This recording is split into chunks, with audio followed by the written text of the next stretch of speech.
ಜಿಲ್ಲೆಯ ಚನ್ನಮ್ಮನ ಕಿತ್ತೂರಿನ ತಿಗಡೊಳ್ಳಿ ಗ್ರಾಮದಲ್ಲಿ 12 ವರ್ಷದ ನಂತರ ಗ್ರಾಮ ದೇವತೆ ಜಾತ್ರಾ ಮಹೋತ್ಸವವು ಮತ್ತು ರಥೋತ್ಸವವು ವಿಜೃಂಭಣೆಯಿಂದ ನಡೆಯಿತು. ಜಾತ್ರಾ ಮಹೋತ್ಸವದ ನಿಮಿತ್ತ ಶ್ರೀರಾಮ ಸೇನೆಯ ಅಧ್ಯಕ್ಷ ಪ್ರಮೋದ್ ಮುತಾಲಿಕ್ ಅವರು ಜಾತ್ರಾ ಮಹೋತ್ಸವದ ಕುರಿತು ಮಾತನಾಡಿದರು. ವೇದಿಕೆಯ ಮೇಲಿರುವಂತಹ ಎಲ್ಲ ಗಣ್ಯಮಾನ್ಯರೇ, ಆತ್ಮೀಯ ಬಂಧುಗಳೇ, ಪತ್ರಕರ್ತ ಬಂಧುಗಳೇ, ಆರಕ್ಷಕ ಬಂಧುಗಳೇ, 12 ವರ್ಷಕ್ಕೆ ಒಮ್ಮೆ ಆಗುವಂಥ ಈ ಜಾತ್ರಾ ಮಹೋತ್ಸವ ವಿಜೃಂಭಣೆಯಿಂದ ಆಯಿತು ಅಂತನ್ನುವಂಥದ್ದು ಈಗಾಗಲೇ ಹೇಳಿದರು. 100ಕ್ಕೆ 100. ಯಾಕೆಂದರೆ 12 ವರ್ಷಕ್ಕೆ ಒಂದು ಸಲ ಆಗೋದು ಅಂತಂದರೆ ಅದು ಜನ ಕಾಯ್ತಾ ಇರ್ತಾರೆ.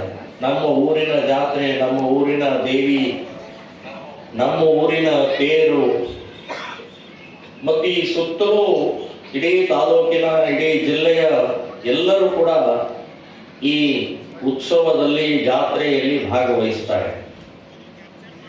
ಜಾತ್ರೆಗಳು ಇರೋದೇ ಭಾವೈಕ್ಯತೆ, ಏಕತೆ, ಸಮಾನತೆ. ಇಲ್ಲಿ ಯಾವುದೇ ಭೇದ ಇರೋಲ್ಲ. ಎಲ್ಲರೂ ಒಟ್ಟಾಗಿ, ಈಗ ತೇರು ಎಳಿಬೇಕು ಅಂತಂದ್ರೆ ಇಂಥ ಜಾತಿಯವರು ಮಾತ್ರ ಎಳಿಬೇಕು ಅನ್ನೋದಿರುವುದಿಲ್ಲ, ಇಂಥ ಪಕ್ಷದವರು ಮಾತ್ರ ಎಳಿಬೇಕು ಅನ್ನೋದಿರುವುದಿಲ್ಲ. ಸೊ ಆ ತೇರಿಗೆ ಕೈ ಜೋಡಿಸಿ ಎಳೆದಿರುತ್ತಲ್ಲ, ಅದೇ ಏಕತೆಯ ಸಂದೇಶ. ಎಲ್ಲರೂ ಕೈ ಜೋಡಿಸ್ತಾರೆ. ಅಲ್ಲಿ ಜಾತಿ, ಅಲ್ಲಿ ಪಕ್ಷ, ಅಲ್ಲಿ ಯಾವುದೇ ರೀತಿಯ ಭೇದ ಇಲ್ಲದೆ ಆ ದೇವಿಯ ತೇರನ್ನ ಎಳೆಯೋದೇ ಒಂದು ಸಂದೇಶ ಅಂತಂದ್ರೆ ಏಕತೆಯ ಸಂದೇಶ, ಸಮಾನತೆಯ ಸಂದೇಶ. ಸೊ ಇಂಥ ಒಂದು ನಮ್ಮ ದೇಶದ ಹಿಂದೂ ಧರ್ಮದ ಪರಂಪರೆ, ಈ ಜಾತ್ರಾ ಮಹೋತ್ಸವ ಸಾವಿರಾರು ವರ್ಷದಿಂದ ನಡ್ಕೊಂಡು ಬಂದಂತ ಪದ್ಧತಿ.